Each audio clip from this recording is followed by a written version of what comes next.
네, 이번 코너는 취재 파일입니다. 관심사가 큰 경제 이슈를 하나 골라 심층적으로 파헤쳐 봅니다. 네, 최근에 미국에서 비트코인 현물 ETF가 승인됐다는 소식이 전해지면서 투자자들의 관심이 가상자산 시장으로 쏠리고 있습니다.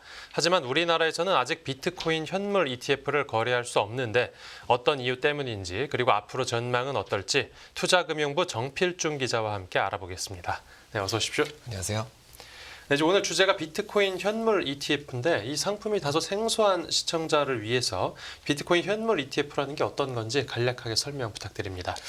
네, 그 비트코인 현물 ETF란 말 그대로 비트코인을 담은 ETF를 말을 합니다. 뭐 ETF라는 개념이 뭐 지금 좀 많이 알려지긴 했지만 이런 개념을 좀 간단하게 좀 살펴보면요. ETF는 상장 지수 펀드, 즉 거래소에 상장돼 자유로이 거래할 수 있는 펀드를 말을 합니다. 네. ETF는 특성상 여러 자산을 담고 있어서 분산 투자에 좀 용이하고요. 장내 시장에서 자유로이 거래가 가능하다, 그러니까 거래가 이루어져 쉽게 처분할 수 있다는 장점도 갖고 있습니다. 상장돼 있으니까 주식처럼 사고 파는 게 좀 편하다 이런 거죠. 네, 맞습니다. 네. 그런 ETF를 통해 비트코인에 투자할 수 있는 길이 이번에 마련이 된 겁니다. 지난 10일 미국 증권거래위원회는 글로벌 자산운용사 블랙록 등이 신청한 11개의 비트코인 현물 ETF를 상장 및 거래를 승인을 했습니다. 근데 그냥 비트코인에 투자를 해도 되는데 이 비트코인 현물 ETF에 투자자들 관심이 몰리는 이유가 있습니까? 네, 우선 비트코인 현물 ETF로 투자 편의성이 좀 증대됐다는 점을 좀 꼽을 수가 있는데요. 네. 이전에는 가상자산에 투자하려면 가상자산 거래소에서 지갑, 그러니까 가상자산 보관 계정을 만들어야 했는데요. 비트코인 현물 ETF가 등장하면서 가상자산 거래소를 거칠 필요 없이 뭐 기존에 갖고 있던 증권사 어떤 그런 계좌나 이런 걸 통해서 쉽게 거래할 수 있게 된 겁니다. 네. 비트코인 ETF로 퇴직연금 계좌나 이런 데서도 좀 거래가 가능할 수 있다는 점도 장점으로 꼽히고 있고요. 네네. 뭐 기관 역시도 좀 수월하게 좀 투자할 수 있게 됐습니다. 해외에서는 일부 기관 같은 경우에는 좀 가상자산 일찍이 좀 투자한 곳도 있었는데요. 네.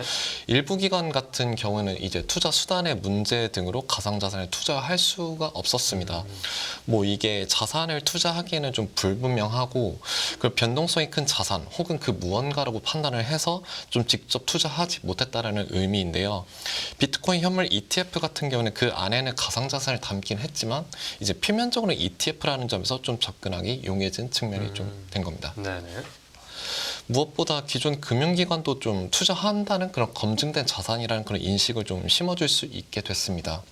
뭐 실제 미 연기금 중에서는 최초로 비트코인 뭐 이런 가상자산에 투자하는 것으로 알려진 뭐 미국 텍사스주 휴스턴 소방관 연기금 등 해외 일부 연기금도 이미 투자를 하고 있었는데요. 예. 그 외 기관도 이제 투자할 수 있는 길이 열렸다는 점에서 가상자산 제도권 편입을 좀 앞당기게 된 것입니다. 네. 뭐 실제 비트코인 현물 ETF에 꽤 큰 규모로 자금이 몰리기도 했습니다. 뭐 예를 들어서 블랙록의 아이쉐어즈 비트코인 트러스트는 지난 11일 출시 이후 10억 달러 이상의 자금을 유치하기도 했습니다. 근데 이 비트코인 현물 ETF가 상장되기 전에 이미 비트코인 선물 ETF가 먼저 상장됐었는데 네. 이 비트코인 선물 ETF와 현물 ETF의 차이도 설명해 주시죠. 네. 그 현물 ETF는 뭐 담고 있는 자산의 현재 가치에 투자를 한다면 선물 ETF는 이제 선물 계약을 ETF에 담아 해당 자산의 미래 가치에 투자하는 상품입니다. 뭐 가령 현물 가격 상승이 예상이 된다면은 선물 ETF 가격이 조금 더 높게 형성이 되는 시기입니다. 근데 그런 점에서 비트코인 현물 ETF는 비트코인에 투자한 것과 좀 비슷한 효과를 좀 지닙니다. 네. 뭐 가상자산 시장 내 비트코인 가격에 즉각 반응하기 때문인 거죠. 비트코인 선물 ETF는 그 현물이 아니라 선물 계약에 투자하는 상품이다 보니까 현재 시점에서의 어떤 자산 가격 변동에서 비교적 자유롭기도 하지만 추후 가격 변화를 좀 예측하기 어렵고 네. 이 때문에 현물과 선물 간 가격 차이가 좀 종종 발생하기도 합니다. 복잡하게 미래 가치를 좀 따져가면서 투자를 하는 것보다는 현재 가치를 추종하는 현물 ETF가 좀 더 접근하기 수월한 측면이 있습니다. 네. 그러니까 비트코인 선물 ETF가 먼저 승인이 됐는데도 네. 이 현물 ETF가 이렇게 늦게 승인된 이유는 뭡니까? 일단 현물 ETF 같은 경우에는 가상자산 시세를 좀 조작할 수 있다는 그 가능성이 좀 내포돼 있습니다. 네. 자산운용사가 이제 현물 ETF를 운용을 하려면은 그 상당 규모의 어떤 비트코인 같은 그런 가상자산을 좀 갖고 있어야 되는데 그 과정에서 이제 대량으로 매매하다 보니까 시세를 좀 조작할 수 있다는 그런 우려가 좀 제기돼 왔습니다. 네. 그래서 글로벌 자산운용사 블랙록 같은 경우에는 가상자산 거래소인 코인베이스와 시장 감시 공유 조항을 좀 포함해서 그 승인 신청하기도 했습니다. 그리고 이제 미국에서는 비트코인 현물 ETF 거래가 가능하게 됐는데 우리나라에서는 금융당국이 비트코인 현물 ETF를 뭐 상장하거나 혹은 중개하는 걸 허용하지 않는다고 밝혔습니다. 네. 당국이 이렇게 판단한 배경이 뭐였습니까? 지난 14일 금융위원회는 기존 정부 입장과 그리고 자본시장법에 위배될 소지가 있다면서 비트코인 현물 ETF 상장과 중개 등을 금지한다고 좀 앞서 밝힌 바 있습니다. 여기서 기존 정부 입장이란 지난 2017년 말에 발표된 가상자산 통화 관련 긴급 대책을 말을 하는데요. 예. 이거는 그러니까 대략적인 내용을 좀 살펴보면은 금융회사의 가상자산 투자가 투기 심리를 좀 자극할 수 있다는 그런 우려 때문에 금융사들의 어떤 가상자산 뭐 보유나 매입, 담보 취득 그리고 지분 투자 이런 걸 좀 금지를 했는데요. 네. 당시 정부의 입장을 그대로 따른다고 볼 수 있습니다. 실제 2017년 같은 경우는 좀 가상자산 투기 광풍이 불던 시기로 여러 가상자산이 좀 강세를 띠기도 했던 그런 시기이기도 합니다. 네. 그리고 당국은 자본시장법에 위배될 소지가 있다면서 당장 비트코인 현물 ETF 상장은 좀 어렵다는 뜻을 좀 밝히기도 했습니다. 네. 실제 자본시장법에 따르면 기초자산으로 가상자산은 명시돼 있지 않긴 합니다. 근데 이렇게 자본시장법에 위배될 소지가 있다라고 설명을 했으면 논란의 소지가 없어야 되는데 네. 그런데 투자자들 사이에서는 이 비트코인 현물 ETF 승인 여부를 놓고 갑론을박이 펼쳐졌다고 합니다. 네. 물론 가상자산의 어떤 그 자산 성격이 법적으로는 명시돼 있지 않기는 하지만 그렇기 때문에 명확하게 금지돼 있다고 보기 어렵다는 시각도 있습니다. 자본시장법을 좀 살펴보면요. 제4조 10항에 따르면 기초자산 범주에는 금융투자 상품, 통화, 일반 상품, 신용위험 등이 포함되어 있는데요. 이외에도 그 밖에 자연적, 환경적, 경제적 현상 등에 속하는 위험으로서 합리적이고 적정한 방법에 의해 가격이나 이자율, 지표, 단위 산출이나 평가가 가능한 것도 기초자산에 해당한다고 명시되어 있습니다. 네. 법조계에서는 특히 그 제4조 10항 5호인 앞서 말씀드린 적정한 방법에 의해 가격이나 이자율 등의 산출이나 평가가 가능한 것에 주목을 하고 있는데요. 네네. 비트코인 역시 가격 평가가 가능한 자산이기 때문에 기초 자산으로 삼을 수 있다고 해석할 수 있다라는 게 그 이유입니다. 그러니까 비트코인의 자산을 어떻게 해석할지의 문제일 수 있다는 것이죠. 네. 그리고 이제 최근 들어서는 금융당국이 비트코인 현물 ETF의 국내 거래 승인 여부를 재검토할 것으로 보인다고 합니다. 네, 맞습니다. 최근 그 대통령실은 그 금융위원회 비트코인 현물 ETF에 대해서 뭐 특정 방향성을 갖지 말아달라고 좀 당부하기도 했습니다.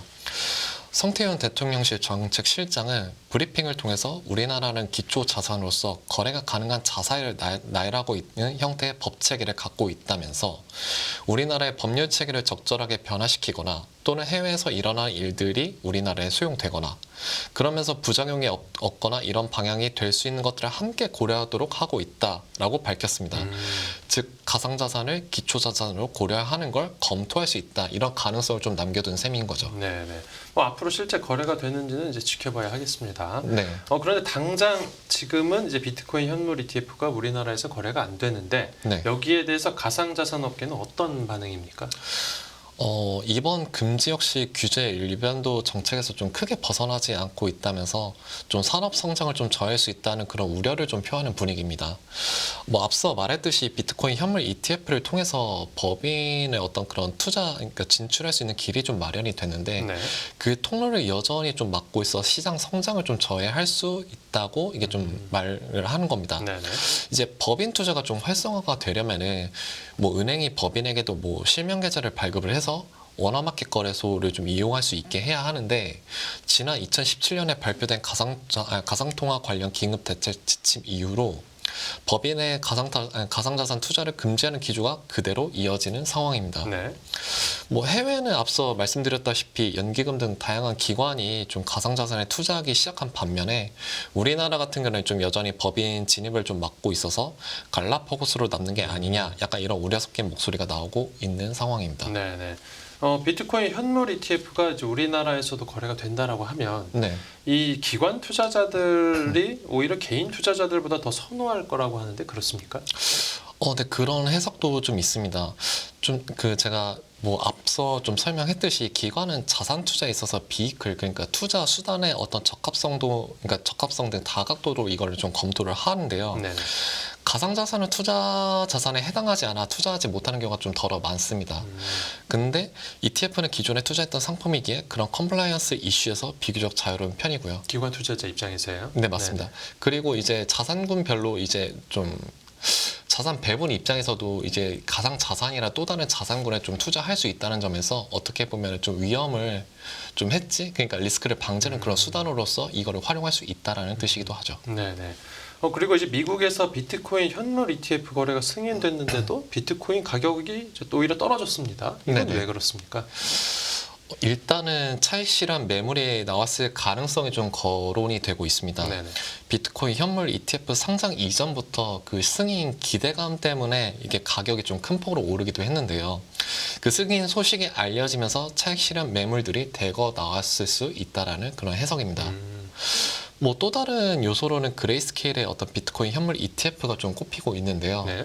그 그레이스케일 같은 경우에 이전부터 비트코인 신탁 상품을 좀 운용해 왔는데 SEC의 현물 ETF 전환 상장을 신청해서 다른 운용사들과 함께 승인을 받았습니다, 이번에. 네네. 근데 ETF 전환 이전에는 신탁형 상품이다 보니까 비트코인에 비해 할인된 가격에 거래가 됐었는데 현물 ETF로 전환을 하면서 그 할인율이 사라지면서 투자이율이 좀 사라진 것입니다. 그래서 매도 물량이 좀 대거 풀렸다는 분석도 지금 나오고 있습니다. 네. 그럼 앞으로 비트코인 가격이 중요할 텐데 가격 전망은 어떻게 볼 수 있겠습니까? 올해 좀 특히 비트코인이 좀 강세를 띨 거다 이런 전망들이 좀 많이 나오고 있는데요. 그 호재 중에서는 이번에 비트코인 현물 ETF 승인뿐만 아니라 반감기 등도 함께 거론이 되고 있습니다. 네. 뭐 이거 비트코인 반감기를 좀 대략적으로 좀 살펴보면요. 채굴 보상이 절반으로 줄어드는 시점을 의미합니다. 네. 뭐 보통 4년 주기로 반감기가 도래를 하는데요. 비트코인 같은 경우에 지금까지 총 3차례 반감기가 있었습니다. 처음에는 2012년 11월, 그리고 2016년 7월, 그리고 2020년 5월 이때 좀 반감기 그 주기를 가졌었는데요. 오는 4월쯤 비트코인 반감기가 도래할 것으로 예상이 되면서 네네. 그 기대감이 미리 가격에 반영될 가능성도 있습니다. 그러니까 공급이 줄어들면 가격이 오를 수도 있다 이런 얘기군요. 네, 맞습니다. 네. 오늘 취재 파일은 여기서 마무리하겠습니다. 잘 네. 들었습니다. 감사합니다.